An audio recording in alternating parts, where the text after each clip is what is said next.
नमस्कार दोस्तों, आज संवाद में आपका स्वागत है। आज हम बात करेंगे वो एयर इंडिया के क्रैश के बारे में जो हुआ था कुछ टाइम पहले। डिटेल उसमें क्रैश के बारे में तो हमने बात कर ली थी, बट इस समय जो बात करेंगे वो ये है कि ये जो बोर्ड है जो इंडिया का, जो एग्जामिन कर रहा है सारा, क्या वो डिटेल्स हमें देगा ढंग से, या फिर दबा देगा चीज़ें। तो मेन चीज़ जैसे है कि बोइंग जो है यूएस की बहुत बड़ी कंपनी है, और उसका बहुत सारा बिजनेस जो है अफेक्ट होगा अगर उसको नेगेटिव कुछ इम्पैक्ट रिपोर्ट आती है। तो ऐसे में उनकी लॉबिंग होगी यूएस गवर्नमेंट के साथ, और यूएस गवर्नमेंट का प्रेशर होगा यूएस इंडिया पे। तो कि इंडिया उसको झेल पाएगा क्या, इंडिया ढंग की रिपोर्ट दे पाएगा, या मतलब उस पर दबाव में आ जाएगा। तो इन सब चीज़ों में बात करेंगे कि कैसे मतलब इतने दिन हो गए हैं और हमारे को अभी तक एक प्रिलिमिनरी रिपोर्ट भी, या फाइंडिंग्स भी नहीं आ पाई हैं। बीच में बात हुई थी कि ये जो है यूएस चल जाना पड़ेगा, क्योंकि जो है ब्लैक बॉक्स जो है डैमेज हो चुका है फायर में, जबकि दो ब्लैक बॉक्स होते हैं हर प्लेन में, और इसका जो एक ब्लैक बॉक्स था वो टेल में था जिसको कोई क्षति नहीं पहुंची थी। तो ऐसे में मतलब ये जो रिपोर्ट्स हमारे को आई हैं मीडिया में, क्या ये प्लांट की गई हैं, क्या ये ऐसा की गई है। फिर गवर्नमेंट ने जो है इसको डिनाई भी किया कि अभी हमने डिसाइड नहीं किया है, क्या नहीं किया है। बट अभी कुछ भी मतलब पता नहीं चला, इतने सारे लोग मर गए हैं, कुछ हमारे को डिटेल्स नहीं है। हम समझते हैं कि मतलब इसमें टाइम लगता है, बट कुछ तो रिश्योरेंस होना चाहिए कि हम चालू कर रहे हैं, कुछ तो कम्युनिकेशन होना चाहिए पब्लिक पब्लिक के साथ। लोग इतने डरे हुए हैं। वहाँ पे लोग कहते हैं कि जो अमीराबाद में रह रहे हैं वहाँ पे उसके पास जो है रात को उनको नींद नहीं आ रही है। और जो इतने लोग डरे हैं प्लेन में जाने में, लोग डर रहे हैं।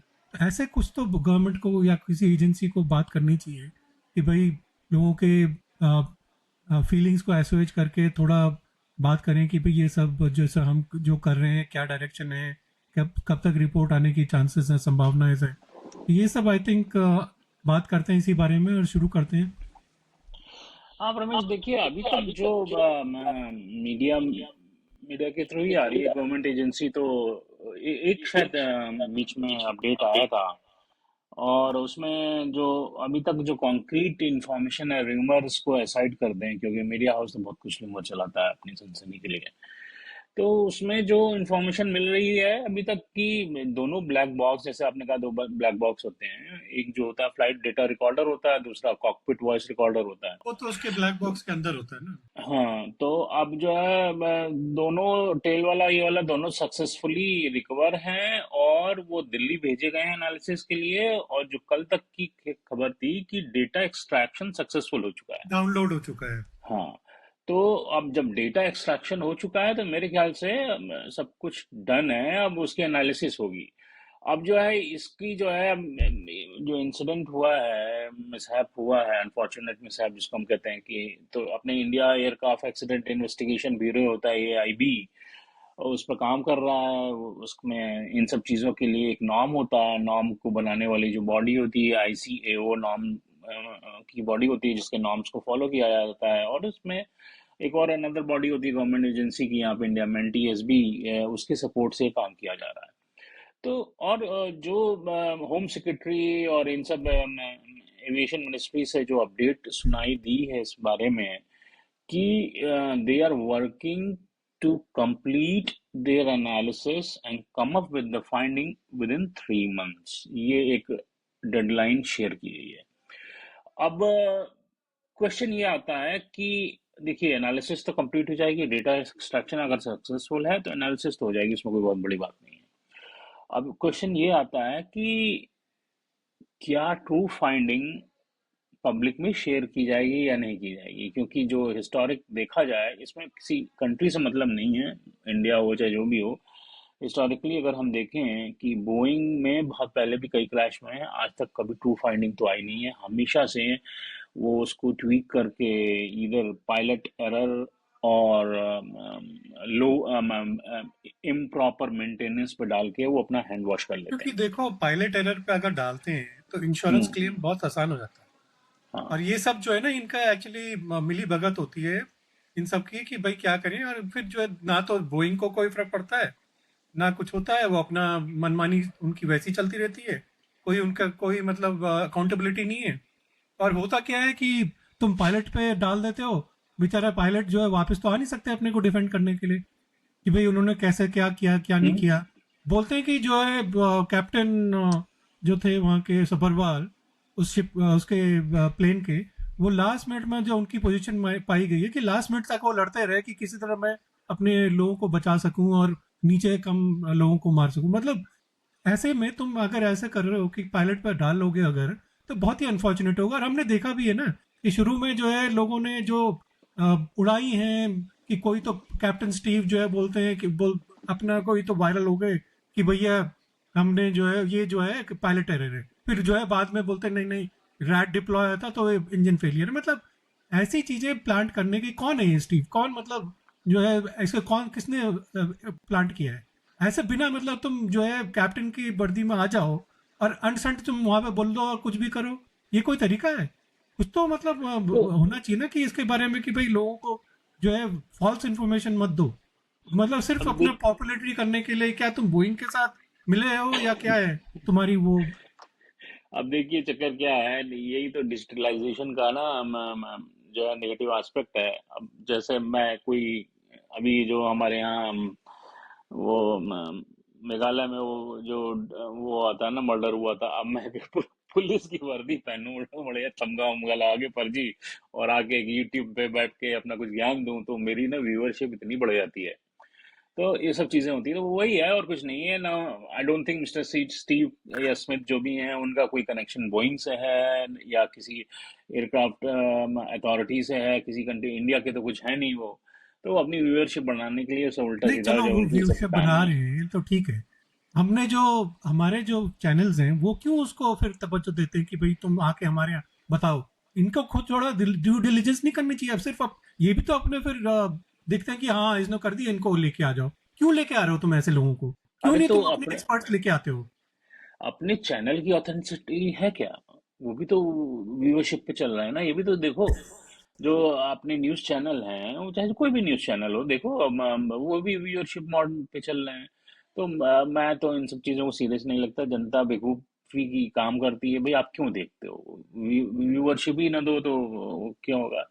वो तो बकवासबाजी है प्रमेश। मतलब जो है बड़ा अनफॉर्चुनेट हो गया है, जो इंडिया में जो है चैनल्स हैं वो ऐसे ही हो गए।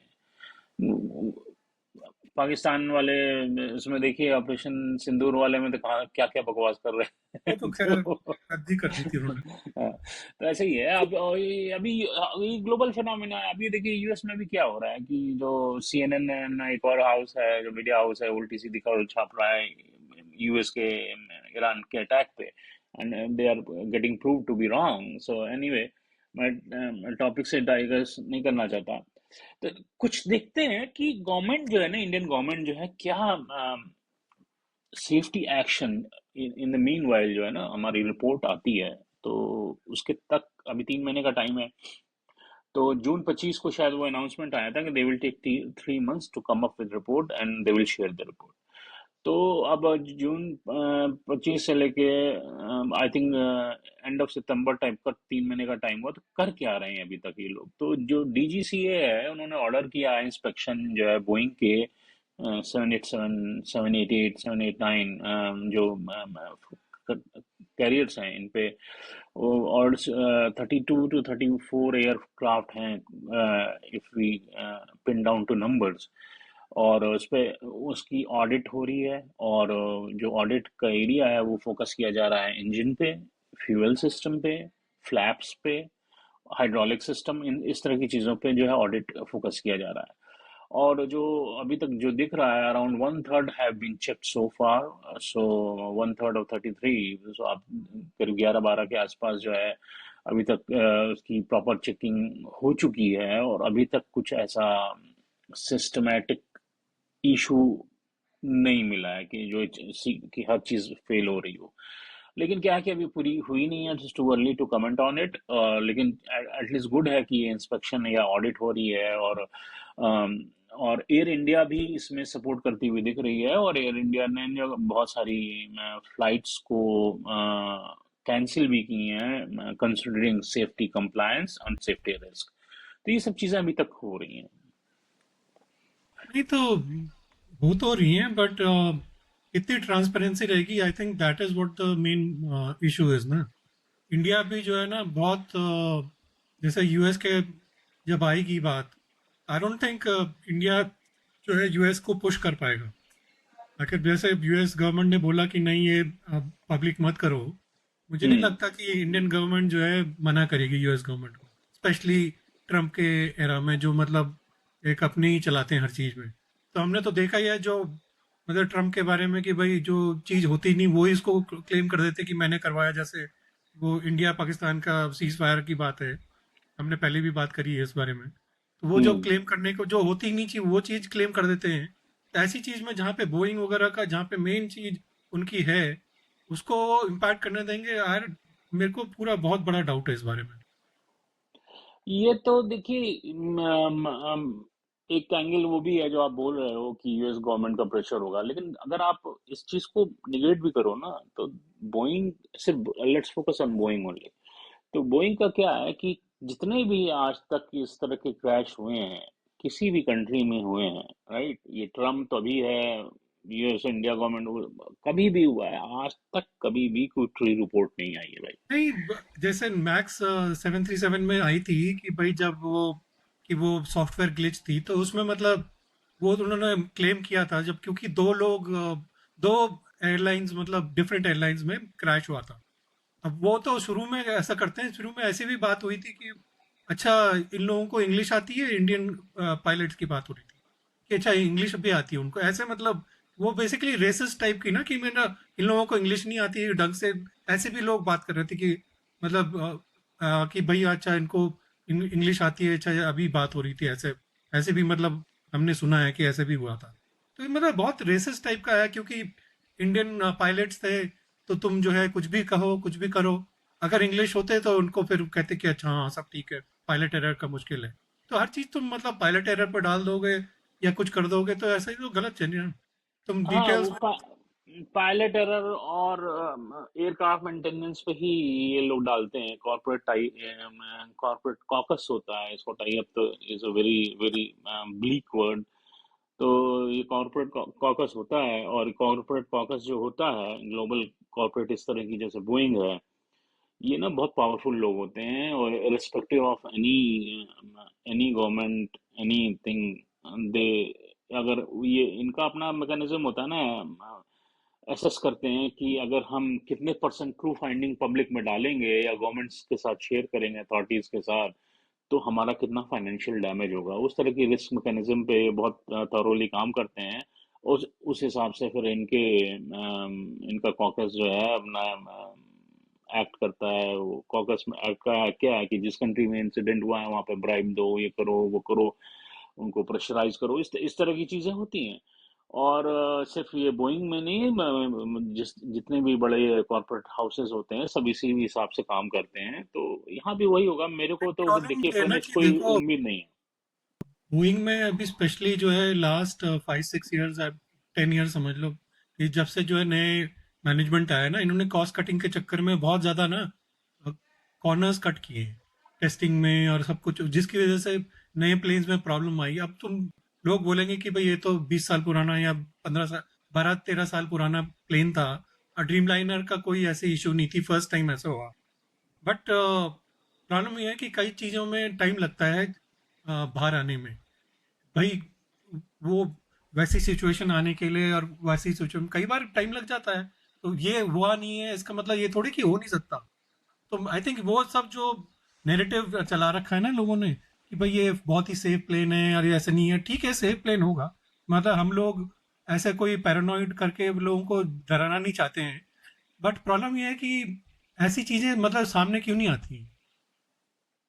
वही है, देखिए प्रॉफिट है, वही है। और आप देखिए ना इसमें, सबको पता है, तुम कितना भी ब्लैक बॉक्स डेटा एनालिसिस करो, इतना वो छोटे से एक बच्चे ने, वो 10th 11th स्टैंडर्ड के बच्चे ने वो जो वीडियो लिया था वो घर की छत से, तो वो फॉर्चुनेटली वो वीडियो इतना अच्छा और इतने सही एंगल से लिया था कि आपका जो है ना, एक जो एक एक एक रूट कॉज होता है कि बर्ड स्ट्रक हो गई, राइट, वो निगेट हो गया था। और दूसरा रूट कॉज होता है इस तरह का जो क्रैश हुआ है कि फ्लैप इशू, वो भी निगेट हो चुका है, वीडियो में साफ दिख रहा है। वो 100% दोनों इंजन का फेल्योर है, क्योंकि वो या पूरा तो जुप कर फेलियर है देगा। या फिर मैकेनिकल फेलियर है कि इंजन को पावर नहीं आ रही थी। अब इवेंचुअली वो भी तो इंजन फेल्योर है ना भाई। मतलब मतलब जो, वही है ना, हाँ, मतलब मैकेनिकल हाँ, फेलियर वैसा, मतलब एक तो इंजन होता है ना कि इंजन शट डाउन हो गया, तब तो हाँ, जीई का इंजन से। प्रॉब्लम है। बट ये भी तो हो सकता है कि बोइंग का वो सॉफ्टवेयर ग्लिच हो कि भाई पावर ही ना दे वो इंजन को, तो क्या करेंगे इंजन। अगर आप देखें जो हमारे जो पायलट थे, कैप्टन थे, उनका लास्ट टाइम में जब उन्होंने मे डे कॉल करना शुरू किया, तो उसके पहले देर इज नो थ्रस्ट, उनके वर्ड्स थे तो वो थ्रस्ट की प्रॉब्लम मेरे को लगती है, दोनों इंजन उनके खत्म हो चुके थे। ये बात कर और रहे हैं उड़, कि बहुत हैवी था प्लेन और गर्मी थी, मतलब बेवकूफी की चीज है यार। मतलब दो एक सिंगल इंजन में भी जो है फुल लोड में वो उड़ जाता है। और उड़ कोई जाता ऐसी है। गर्मी नहीं थी वहां पे 37 डिग्रीज कुछ थी अहमदाबाद में।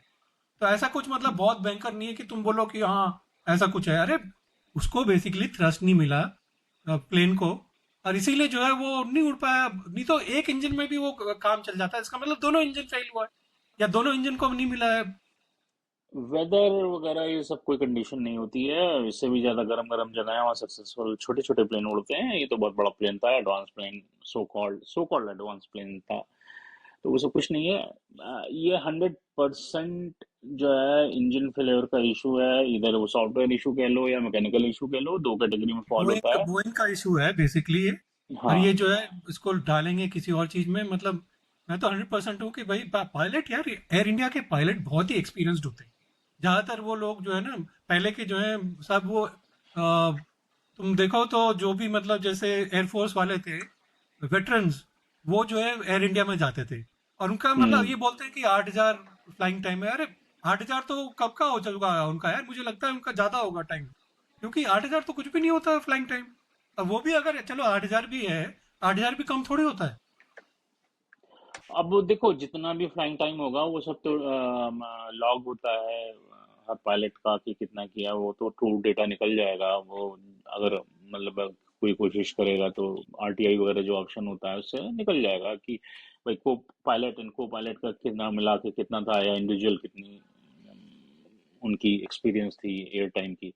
वो सब तो आ जाएगा, उसमें ऐसा कोई इशू नहीं है। मेन तो इशू ये है ना प्रमेश की,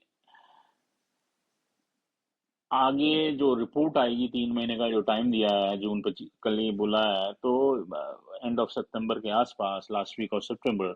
सो are we going to see the true finding, मुझे तो वो नहीं मेन लगता। क्वेश्चन है। और तो मैं तो कहता हूँ कि मुझे तो एकदम उम्मीद नहीं है, एंड आई प्रे कि मुझे सरप्राइज कर दो भाई, और इंडिया गवर्नमेंट, और इसकी एक ट्रू फाइंडिंग फोर्स करके लाओ, फिर देखते हैं क्या होता है। मुझे नहीं लगता कि कर पाएंगे। क्यों, खैर जो भी है देखते हैं। जस्ट होप कि भाई हमारे को सही फाइंडिंग्स आ जाएं, और अगर कुछ इशू हो तो टेक्निकली उसको रेक्टिफाई करें। क्योंकि जो भी कहो, flying is still the safest. But ये सेफ्टी जो है लोगों को बतानी भी चाहिए कि हाँ ऐसा है। क्योंकि लोग अभी भी बहुत पैरानॉइड हो रखे हैं, और इसलिए उनको फियर दूर करने के लिए बहुत ज़रूरी है कि इंडियन गवर्नमेंट और बोइंग ये सब अपना कुछ तो स्टेटमेंट दें, ताकि लोग जो है थोड़ा इनका फियर जो है कम हो। तो इसी हम्म। होप से आज का एपिसोड आज ख़त्म करते हैं। होप करते हैं कि सब जो है ठीक ठाक से पता चल जाएगी क्या हो, और कोई दबाए ना, ताकि ऐसी चीज़ें फ्यूचर में ना हो। क्योंकि ये बहुत ज़्यादा दर्दनाक इंसिडेंट है, और ऐसे हम सोचते हैं कि भाई हम ऐसा कभी आगे ना हो। इसीलिए जो है इसका फाइंडिंग्स को बाहर आना बहुत ज़रूरी है। तो देखते हैं क्या होता है। फिर इस पे जुड़ेंगे बाद में जब डिटेल्स आएंगे। तब तक के लिए अपना ख्याल रखिए, सच्चाई से जुड़े रहें। आज संवाद करते हैं। धन्यवाद, नमस्कार। चलिए, नमस्कार।